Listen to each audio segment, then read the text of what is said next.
Clayton. I have no idea what I'm doing. Good morning, Hello. Internet world. Welcome to the Medicare. I kind of forgot what show I was doing. You're saying good morning to Cade. I know that voice. Good morning. Good morning, Internet world. Welcome to the Medicare Cafe pre-chat, week 2 of AEP, where we're just kind of getting on here. And today's topic, we're talking about like your client experience, but not yet. Not yet. If No. you're watching the recorded version of this, skip ahead like 5 minutes because Clayton came in ahead and wanted to tell me like what he wanted to talk about in the pre-chat today, and I think we're already arguing about it, and I said no. Save it for 9:55. So if you are looking for actual real advice about how to make sure that you are taking the most out of your client experience and you're watching the recorded version of this, then just like fast forward at 5 minutes. But for everybody else who's just waiting for a break during AEP, Thoughts on cookie dough ice cream being the greatest, Not the greatest. ice cream of all time? I personally think that's really dramatic. I think that's almost, what's the word I'm looking for? Irresponsible to make such a statement about ice cream. Look, I am really quick to jump on whatever I'm thinking right at that moment is the greatest thing of all time. And just go full send, torture. full send, like, yeah. Okay. I die on a lot of random hills, and cookie dough ice cream, because Ben and Jerry's has these little packs of like little dots that you can get. It was just cookie dough. And I was eating like handfuls of these things last night. Yeah. Just eating my feelings away. Well, it is AEP. That does happen. And I almost text Olivia and be like, thoughts on cookie dough? And I was like, no, hold on. We're going to talk about this tomorrow. So, okay, we're talking about two different things here. Yeah. Standalone edible cookie dough. Edible. It's all edible. Touche. Anything is edible if you try hard enough. Exactly.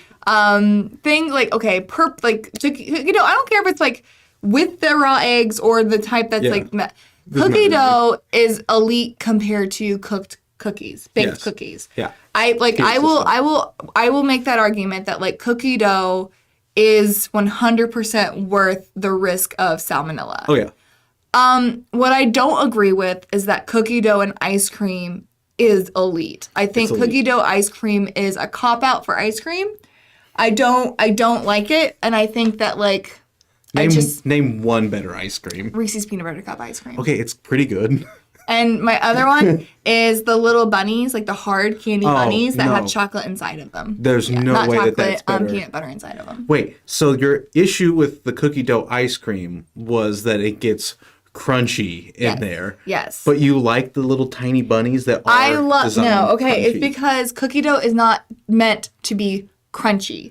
Cookie dough, because of the way that cookie dough is, and like, if you want crunchy cookie dough, then just cook it. It's a cookie at that point. It's cookie. Yeah. Yeah. So what I Cookie like, ice cream. Cookie ice cream. Top of the line. Cookie ice cream, like an Oreo ice cream. That's pretty solid cookie. Yeah, an elite ice cream. But cookie dough, whenever it's in the freezer, it starts to crystallize. The actual sugars in it start to crystallize, and so it gets not hard. It gets crunchy. When you bite it, it like kind of like freezer burns faster. A little bit, sure. And so like if you're doing like a topping, a cookie dough is a fine. It's not the best, but it's a fine topping.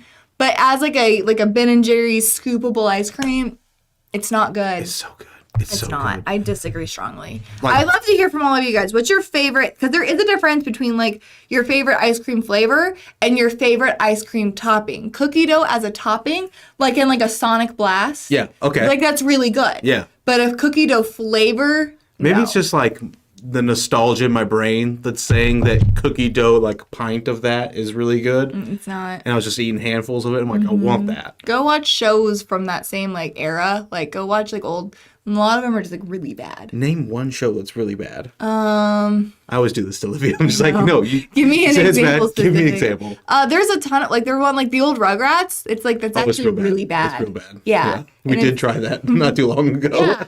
And so like it's like they're just not good. So anyways, from everybody else, before we get started into our actual topic today, you were warned. To be fair, I gave a huge disclaimer about what the pre-chat was on.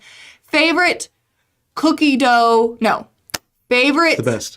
It is. It's really good. Cookie dough by itself is elite. Yeah. If you're going to give me, like, do you want an ice cream or do you want a tub or a log, if you will, of cookie dough? I'm going for the cookie dough, but I'm not going to mix the two. What is your favorite ice cream flavor or ice cream topping? They are different. They are Soft different. serve versus the scoopable. What are you gonna go for? I would go soft serve cookie dough Yeah. would be like elite level of soft serve. Because like I usually get Butterfinger, but that's just because I'm in my head about it. Like that's what you so get. Gross. We don't have time for this. We don't have time to talk about. So Only one topping per. do you per remember shot. the early 2000s where they had Butterfinger like partnered up with The Simpsons? Oh, and Bart, all the commercials. Yeah, Bart had and it was Bart and the Butterfinger. Don't touch my Butterfinger. Yeah, and then they had like the little, they called them BBs, Yes, and they were so Butterfinger good. BBs. Those were good. Those were really but good. a Butterfinger bar was disgusting. I just can't. I can't with you. I think I'm gonna go ahead and. And lose today. Butterfingers and like you have the crystallization again with ice cream. You God, freeze Kit Kats. I love frozen Kit Kats. Don't come at me with Frozen these crystallized frozen candies. Kit Kats. No, frozen Kit Kats are also elite because then the chocolate gets really hard, but the wafer is still kind of soft. You just described Butterfingers. No, crystallization and hard is not the same thing. It's crunchy. It's a crunchy thing. Welcome to the Medicare Cafe. It's just, This is normal. I've never been so upset Yeah. in a pre-show before. And we've talked about soup versus when does a soup become a chili? When does it become a stew? All soup. We don't have the same. We don't have the time for this. But welcome to the Medicare Cafe. Today, again, if you are my go-to is cotton candy ice cream. With Kit Kat? Come on, man. Come on, Ben.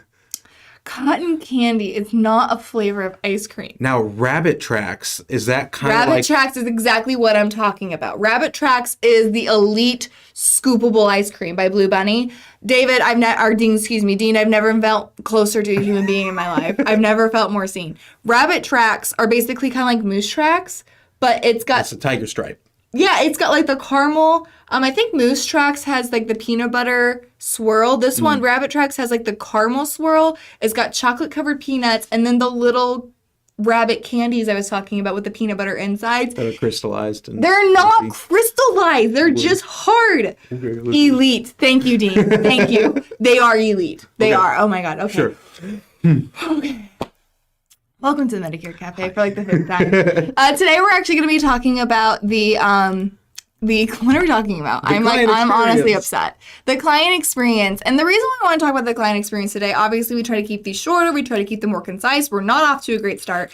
But I wanted to talk about the client experience because typically this time of year, I get really wrapped up. I can attest this to myself, and I know whenever I'm reading social media, I see agents, we get really wrapped up into what our day looks like. We're having back-to-back appointments. We're skipping meals. We're starting at 6 a.m. We're ending at 10 p.m.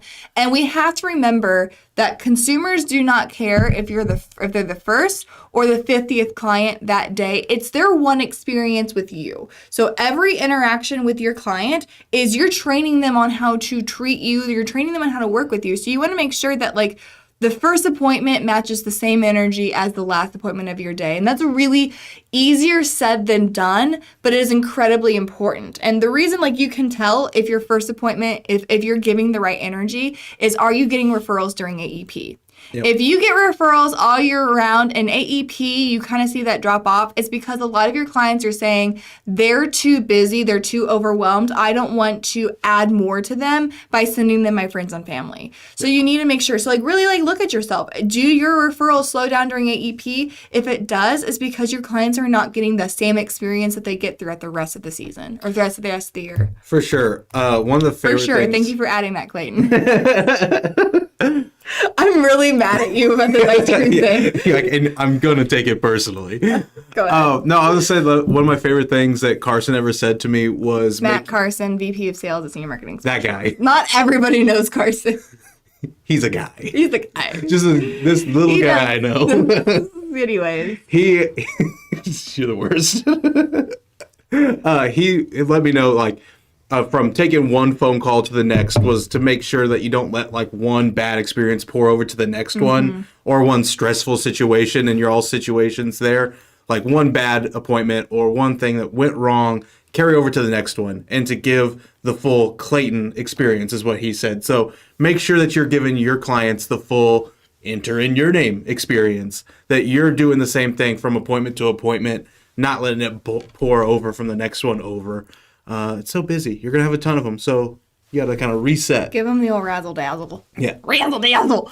I'm bringing this down into 4 points. What to do if they're in your office, what to do if you're in their home or some other location, and then just like general what everybody should be experiencing from you. So things to keep in mind, if you are in your office, the biggest advice that I ever have received or have given somebody is actually from Dan Mangus, and he's our VP of growth. He's a VP here. And what he always said was, go sit down in your waiting room for 10 minutes. If you sit down in your waiting room for 10 minutes, like during the day, you start to notice like, ooh, these chairs aren't very comfortable, or these magazines are incredibly out of date, or like there's a water stain there that makes my office look really gross. Really sit down. What are you smelling? What are you experiencing? Sit down in your waiting room in between appointments for 10 minutes and then fix the things that are going to bother you. It's really easy to put kind of the aesthetics and honestly, as the kids would say it, the vibe of your waiting room. It's really easy to kind of let that go to the wayside whenever everybody's operating at such a high level.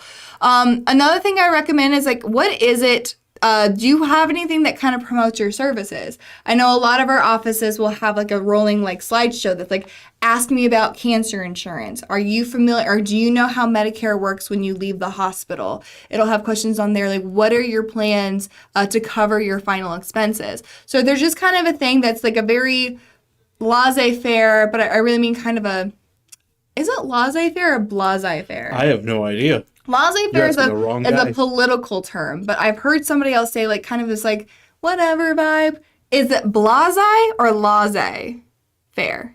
Anyways, it's a really less invasive way of letting people know like what products to ask you about.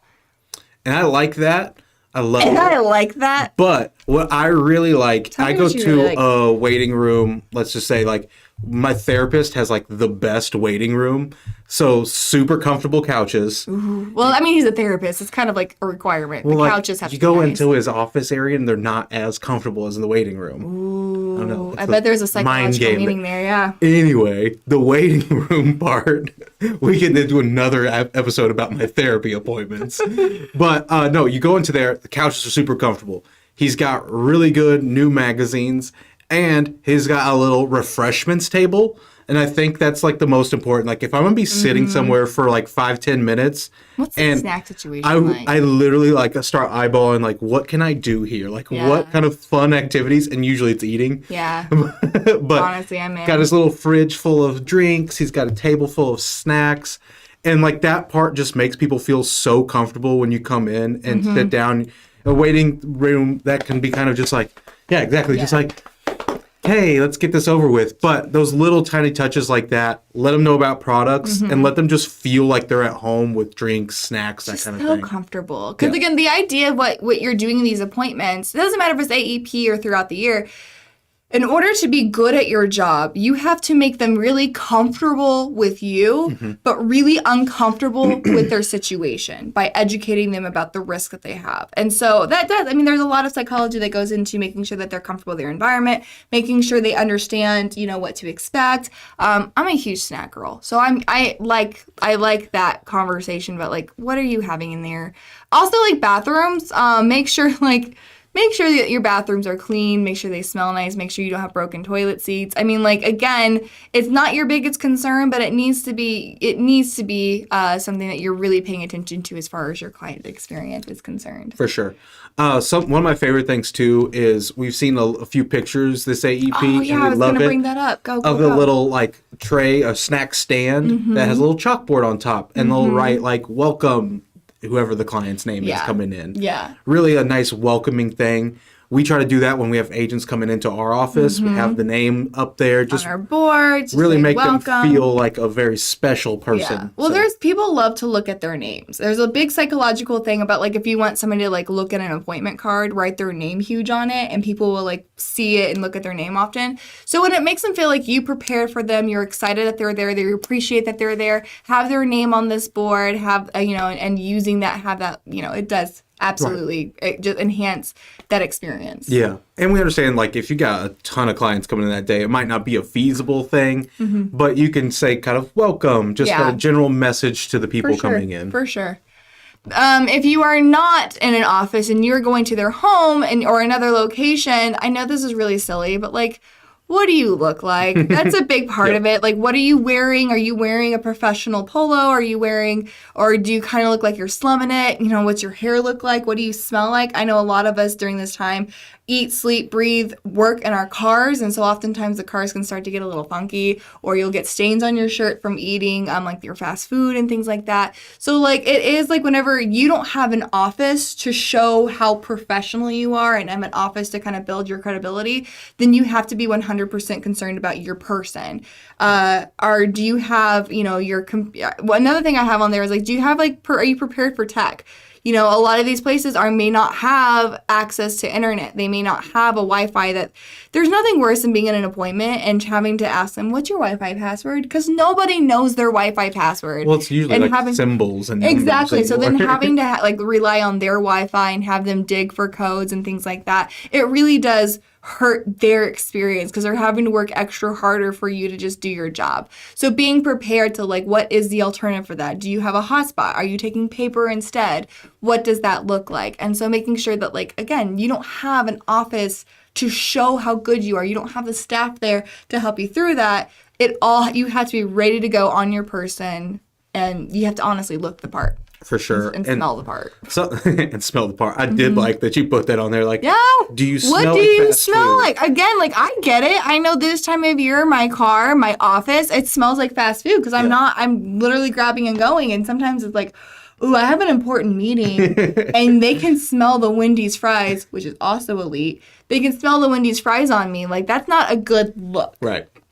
And the other thing there is important, the tech side of things, is making sure that you're logged into all of your portals that you might need. Such a good point. Just because those kind of things are things that trip us up all the time. Mm-hmm. We're just like, oh crap, my password manager. Exactly. I need to look at the password manager to get everything in. And if that logs you out, then you have to find that. So just take that get to your appointment that 5-10 minutes early, just kind of quickly look through your tablet, whatever you might be looking at, and make sure your stuff's logged in. Or you have a handy way to go find that information. That's such a good point. Because that's an extra 5-10 minutes on an appointment that's just awkward and makes you look slightly less professional if you're like, let me find my passwords for all this important stuff. Yeah, such a good point. Great job. Thank you. Every once in a while, cookie dough's elite. Every now and then, cookie dough will have its day. The third way I want to talk about is if you were over the phone. The most important thing here is we know whenever you're doing sales over the phone, the number one thing to overcome is that trust barrier. So sometimes if you're just communicating over the phone, nonverbal is a major portion of communication. So at least offering, even in the way that I like to say it is if you would I can turn on my webcam so that you can see me. I don't have to see you as a client. I don't have to see you to make this comfortable, but I find that a lot of my clients like to see me so they can kind of see how I'm talking about things and sounding that out. So let me go ahead and send you this link so that we can communicate. But you have to make sure you set the expectations ahead of time because there's nothing worse whenever you're doing an over-the-phone appointment and you're, again, fighting with technology. Technology makes over-the-phone appointments possible, but if you aren't prepared or haven't done, set it up ahead of time, it really can hinder. Add length to the appointment and make it seem like you're unprepared and not professional, not proficient at this method of communication. And it definitely take that in consideration, too, with different updates that you're doing with your computer this time of year, because a lot of times, excuse me, my laptop, for example, my camera hasn't worked for months because I updated it and the driver or whatever is now no longer accepting the platform. Yeah. It's annoying, but those are the kind of things that you could check on before a meeting, just making sure that your camera's working. Yeah. Because you might not think twice about if it's built into your computer. Oh, sure. Because you just expect your computer's working, so why would my camera be? Why would it not? Yeah. They have different drivers and all this other techie crap that's going to take different updates. So making sure that those are working properly, microphones working properly. So maybe that being part of your checklist of things that you're looking at to start your day before getting on a bunch of phone appointments. You're really killing it. You're having great advice. Just a little bit. Oh my gosh. Not that I'm surprised, but well. And then in general, just across the board, set expectations for after the appointment. That's something that one of the biggest causes of buyer's remorse is uncertainty. When people make a purchase and then like they don't hear anything, uncertainty creeps in and then they cancel that purchase. They have the little buyer's remorse towards it. So just making sure you set the expectation of like, hey, this coverage is going to affect January 1st. You should be receiving your cars before the end of December. If you might be getting some phone calls from other people telling you that you need to check your plans, you've already done that. You can ignore all those phone calls. And then I will call you in the first quarter to make sure that like you are enjoying your plan in case we need to make any final adjustments. So setting the expectations, I truly believe that success is measured by how well expectations are met. So if you don't set them, they'll set their own expectations, which oftentimes is not they correct. Don't know. They have no idea. Yeah. I was working with people that went through their underwriting, and they're like, I haven't heard back. And it was like that afternoon. I was like, you're not going to hear back probably for a couple weeks. So just making sure that you are setting the correct expectation about what to consider when it comes to, again, especially during AEP. That's always been one of my favorite pieces of advice you've given me when talking to agents, is just helping them set the expectation with that client of, okay, this is what's going to happen now. Your card's coming here. I'm going to follow up with you then, and we can get X, Y, and Z set up. Yeah. So just letting them know the process of things. Yeah, get them involved in the process. Because, like, you order something on Amazon, it's expected you look at there and you're like, okay, it's shipping this day, it'll arrive this day, and it'll tell me where it's at. So you know exactly how to follow along with everything. And we just don't have that kind of process for Medicare. So, like, letting the client know this is what's going to happen. You might not have dates, but you can give them kind of the just general a outlook. idea. And that's going to help a ton. Oh, for sure. Also, thanks, Brian. He's talking about me. Oh, yeah? Yeah. I don't know. Also, again, it's really important. I used to preach about this a ton prior to 2020. Tides have definitely shifted since then. It has nothing to do with how you want to sell. It has everything to do with how they want to buy. So you may don't have preconceived notions of like, this person has always been face to face. Make sure you're offering to them, how would you prefer to meet with me? Do you want it over the phone? Do you want it, face to face, or we can just do this all email? So always ask those questions, because just because that's the way they've been doing it for years doesn't necessarily mean that's how they want to continue to meet with you. Be considerate of their time, knowing that this is a busy time of year for everybody. And like I said, ask for those referrals, because if they don't know that you're still looking for referrals, they don't know to send them to you, especially whenever you're clearly in a busy time of year. So these are just some things. And then thank you notes. Thank you notes are like so underdone, and they make a huge difference. For sure. It just kind of ties you back to that person another time. Yeah. It's one of those contact points we always talk about, having multiple contacts throughout the year. At least 7. A thank you note is a contact point. Yep. That person's going to be thanking of you when they read it. I know I save a good amount of those just because it makes me feel nice. Like the supplement store will send you a thank you card if you come in. It's like, it's a supplement store. They don't need to do stuff like that, but it's just a nice little touch. Yeah, I get them from my puppy's vet. If we just go like, you're doing me a favor, you're giving my dog like the immunizations, and we get a thank you card like, hey, thank you for trusting us with your puppers, with your family member. I'm also now hurt because I haven't seen pictures of your puppy in a long time. He's a nightmare. He is the best little pupper, but he's a nightmare. That's all good little puppers. What's your puppy's name again? Huckleberry. Huckleberry. I love it. Huckleberry. And I call him Huckleberry Gin because he makes me drink. But anyways, that's besides the point. So anyways, that's what we have today, guys, as far as setting your expectations. I see several of you guys have asked questions, so I'm going to go ahead and read those now via the text message. Again, this is my direct line if you want to text it. Also, like, can we just appreciate the nails? This is my direct line. Regardless of when you text it, I will answer. You don't have to text during the show, so if you're watching the recorded version of this and you have some thoughts, questions, concerns, here you go. But let me read those. So last week we mentioned that there was a Medicare supplement covered a special shot while the Advantage plan doesn't. Does that depend on the Part D that you get? And he says chocolate ice cream, Terry. I disagree about the chocolate ice cream. I love chocolate. I love ice cream. The two together don't make sense. Chocolate topping, hot fudge on vanilla ice cream, elite. Vanilla ice cream plus chocolate. If you like it cold or hot, that's fine. But chocolate ice cream itself, it's too much. It's too much. I don't remember what we're talking about as far as a special shot. Sounds like it'd be Medicare Part B.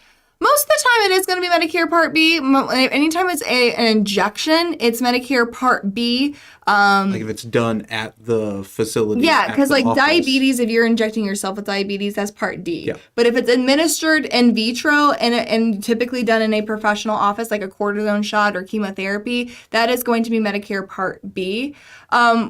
As we know with Medicare Advantage plans have to cover everything at least that original Medicare covers and obviously can do more. The problem with Medicare Advantage plans in comparison to like where these shots are getting covered, yes or no, is that Medicare Advantage plans require pre-authorization. And so there's a little extra work that the provider has to do to show that this procedure is medically necessary compared to somebody who's on original Medicare, which doesn't necessarily have to jump through those hoops. So pre-authorization probably came into play there. It's scratching a brain memory. It's scratching a brain memory of this thing where the provider is like, if you were on original Medicare, this would have been a problem. But that's not because it was covered by B or D. It's because of prior authorizations that are required for Medicare Advantage plans. However, some of the good things about like why Medicare Advantage plans are seeing that prior authorization can be a problem compared to original Medicare and a Medicare supplement. So you're starting to see these carriers like Devoted or Essence. Some of these carriers are coming out with what I would call like micro providers. So they're not widespread providers like United Healthcare and Aetna and Humana, but they have better relations with their providers, and so they're requiring less prior authorizations because of the relationship that they have with their providers. They trust their providers more to make decisions that are health-based, not let me make more income off of this and those deals. So that's a long answer to a question you didn't really ask, but I started talking and then I couldn't stop. Yeah, let's let you go sometimes. Okay, that was really good information to have. Thank you. So, Thank you. But I did see, there's those self-injectable ones like she was talking about at home. Definitely going to be something more on Part D side. Yeah. Office, yeah. If it's required by a professional, it's going to be kind of like, never mind. If it's required, it's about to make a less than PC joke, and that's just not in my best interest. So like things like chemotherapy, cortisone shots, something that you actually have to go. Now, where things get tricky between the B and D conversation is that thanks to modern medicine, a lot of, we'll say, outpatient procedures like these injections are now able to be done at home. So even if they are able to be done at home, if the original way of doing it is done in a doctor's office, it's typically still going to be Part B. Chemotherapy is a big part of that. Didn't you take a chemotherapy pill? Yeah, I did pills. So so that makes sense. Yeah. I don't know where I was going with that. I was trying to make curious. I was trying to make you relatable. I'm not. Did it work? It did. I think people like you. Yeah. Some new cholesterol reducing meds are self-injected shot on Part D, for example. Exactly. And again, like a lot of like there's. You don't want to try to pronounce those? I can barely say my own son's name half the time. Praluent. Rampasa. Yeah, that's what my brain said too. Okay. Can you enroll? We're moving on. He's the only relatable one on the show. I didn't know you were related to Brian. That's nice. Can you enroll to a Medicare Part D plan and switch plans before 12/7 if your meds change after the first enrollment? Thank you, Lee. So the way that the annual enrollment period works between October 15th through December 7th, it is last app wins. So if you wanted to and you had the energy and time, you could submit for one client a new application for a different carrier every single day. The last carrier processed by CMS is the plan that they will be on, which is why it's really important during AEP. Any of your clients that you visited and talked to October 15th and wrote, it's really important to make sure that they're still on that plan before December 7th because it's possible they would have switched plans and you would have never known. So yes, it's last app wins is kind of the verbiage that we use. Last app wins. Yep. I love that with the CMS has approved that application. So the last one that CMS... Thank you, Brian. So yeah, the last app that CMS approves wins. Mm-hmm. That's a good way to think about it. Through any carrier that you send, you could send a bajillion to these carriers, but the last one that CMS gets and in their system has approved next to it, that's the one that's going to go through. Yeah. Few words do trick. My hair makes it look like I've had a really difficult time during this session, and it's actually been great. I don't know what she's doing. Brad says, if one wants to use a trial right and the only requirement is that they never had an MAPD, but the one time, seems like someone once said that their effective dates for A and B mattered. Okay, so Brad, let's get into a little bit of a trial right class. There are actually two types of trial rights. There's trial right for one of kind of what we're talking about here, and then there's another one called trial right 65. Very different things, and A and B does matter when it comes to trial right 65. The first trial right is what you were talking about earlier, in which case somebody's on a Medicare supplement, doesn't matter when their A and B is, doesn't matter how long they've had that Medicare supplement, doesn't matter. If the first time they ever try a Medicare Advantage plan, they try it for the first time, never had one before, within 12 months of that Medicare Advantage plan effective date, they have the right to basically say, never mind, I don't want to do that anymore. Go back to that original Medicare supplement company with the original Medicare supplement company plan and have an enrollment to get a prescription drug plan. So it's basically like, let's pretend that that never happened, right? So that's called trial right. Again, whenever the MedSup to a Medicare Advantage, back to a MedSup. The opposite is not necessarily true in all cases. That's the trial right 65.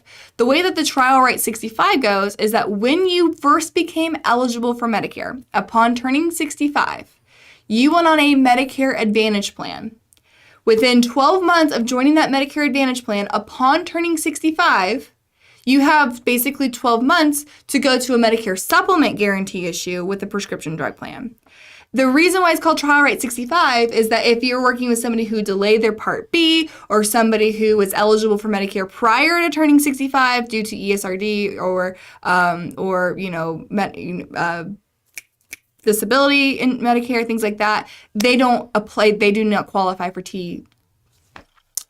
qualify for trial right 65. So that hopefully clears that up. Sometimes I feel like I talk, and then it just doesn't, I kind of switch into a whole other person. I blacked out. Yeah. I don't even know what I said. No, you got it. You nailed it. Someone with UHC said that parts A and B had to be effective on the same dates. For trial right 65, yes. For trial right 65, A and B had to be effective the same date because you had to have gotten both when you first became eligible at 65. The normal trial right, when you go from MedSup to MA back to MedSup, no. A and B, it doesn't matter what your effective dates are for that. Christy, how are you? I haven't talked to Christy forever. During 2021 AEP, I had 2 clients that were technically enrolled into 2 Part D plans at the same time. CMS dropped the ball on canceling the first app on both clients. I've seen that maybe 3 times in my career. It for sure happens. Again, I don't want to give the least PC answer, but you have the same people who developed the postal system working in health and care. So it's gonna not go right all the time. Yeah, we'll run into that. We'll run into a client who has a MedSup and they get onto Medicare Advantage plan somehow and one didn't cancel. It happens all the time. So it's just checking with those clients, and I'm sure you nailed that part of just following up and being like, this is weird. Let's make sure one of these carriers is going to pay for your prescription drugs. Yeah, for sure. Let's make sure. Do it. Me? Yeah. I don't know. I'm watching the playback. Why am I so pretty? It's kind of but by judging my hair, I've had a tough morning. Yeah. I didn't even talk to you this morning. No. So it's not my fault this time. You didn't do this. Llewellyn says, can they use the trial right 65 anytime throughout the year, or do they have to wait the full 12 months and only change back during AEP? Trial right 65. Okay, and they age onto Medicare. Upon aging on, they got a Medicare Advantage. It's any point within the first 12 months of that Medicare Advantage plan. So it doesn't, you don't have to rely on AEP during that. It's at any point in the initial 12 months. Yeah, they can be 2 months down the road and just be like, ooh, hate this. Yeah. And then you can go ahead and try to switch them over. For sure. For sure, Zeeth. Awesome. Okay, I hope you guys, again, I am answering the questions. I'm just a very chaotic energy this morning. And you know what? Sometimes that's fine. Yeah, it's needed sometimes. Sometimes that's what I told you. My son hasn't said it in a while, but he used to wake up in the morning and says, it's time to spread chaos. And I'm like, that's the energy I'm bringing. That's the energy I'm bringing today. He's 3. It's a problem. All right, guys, it looks like that's all the questions that we have for today. If you do, again, make sure you do have more questions. Make sure you join and check out what Clayton's doing on the Medicare Cafe Facebook group. It is a closed group where people can get on there, ask questions to each other, make comments about the show, things like that. We have some cool things planned for you throughout AEP, so keep it coming. Basically, what I'm hearing from the majority of our agents is that like they're spending the first month of AEP, the first couple weeks, taking care of their current book of business. Yep. So we're not seeing a ton of new business written right now. So we'll see after, here in the next couple weeks. I think we're going to start seeing a lot more production come in from new business. So if that's what you guys are seeing out there as well, let me know. If not, let me know. That's just kind of the general what feedback we're getting so far. Yeah, I typically see most of the agents doing the current clients that they have. Purely from that's easier for them to talk to them and get those appointments scheduled early on. So like back in August, September, they're already talking to those people. Yeah. Where the new folks just kind of pour in and then it takes a little bit longer to get them on the calendar. Yeah. I'd also be very interested to know everybody's thoughts on cookie dough. And does it belong with ice cream or not? Okay, so like in soft serve, if I'm getting a blizzard, I think that's kind of the move. I don't think I'd go buy. I haven't had cookie dough ice cream in years, by the way. I was thinking about it because I was eating a lot of cookie dough little pops. When you get cookie dough, I just get like the log, like the cookie dough that comes in a tube, and that's what I eat. No, you gotta get fancier. Ben and Jerry's.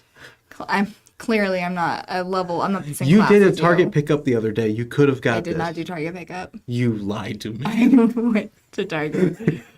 Awesome. Thank you guys so much. We'll see you next Tuesday at 10 a.m. So until next time. Have fun. Make money. And give impeccable service. I've been doing this for like 7